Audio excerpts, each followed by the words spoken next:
மக்களவை தேர்தல் அறிக்கையை தற்பொழுது காங்கிரஸ் கட்சி வெளியிட்டிருக்காங்க. இதில் இருக்கக்கூடிய திட்டங்கள் என்னென்ன அப்படின்றத நாம இந்த ஒரு வீடியோல விரிவா பார்க்கலாம். நாடு முழுவதும் சாதிவாரி கணக்கெடுப்பு நடத்தப்படும் அப்படின்ற மாதிரியும் தெரிவித்திருக்காங்க.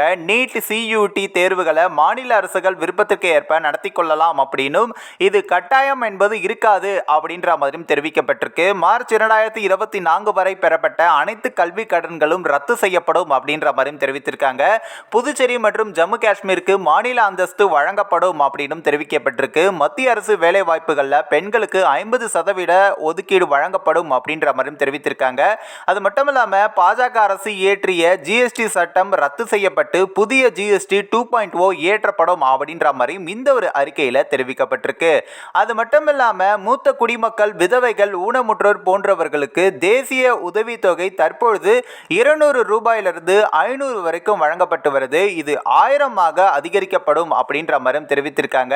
அது மட்டும் இல்லாம அரசு தேர்வுக்கான விண்ணப்ப கட்டணம் ரத்து செய்யப்படும் அப்படின்னும், பணியில இருக்கும் பொழுது தூய்மை பணியாளர்கள் இறந்து விட்டால் இழப்பீடாக 30 லட்சம் வரை வழங்கப்படும் அப்படின்ற மாதிரியும் இந்த ஒரு அறிக்கையில தெரிவிக்கப்பட்டிருக்கு. ஊரக வேலைவாய்ப்பு திட்டங்கள்ல ஒரு நாளைக்கு 400 வழங்கப்படும் அப்படின்ற மாதிரியும் இந்த ஒரு அறிக்கையில தெரிவிச்சிட்டு இருக்காங்க. இந்த ஒரு அறிக்கை குறித்த தகவல் தற்பொழுது சமூக வலைத்தளங்களில் பெருமளவு பேசப்பட்டும் வருது. இந்த ஒரு வீடியோ குறித்து உங்களோட கருத்துக்களை நீங்க மறக்காம கமெண்ட்ஸ்ல சொல்லுங்க. காங்கிரஸ் கட்சியினுடைய இந்த ஒரு அறிக்கை குறித்து உங்களோட கருத்துக்களையும் மறக்காம கமெண்ட் செக்ஷன்ல சொல்லுங்க. நம்ம டிபிடி நியூஸ் டெஸ்க் சேனலையும் சப்ஸ்கிரைப் பண்றேங்க.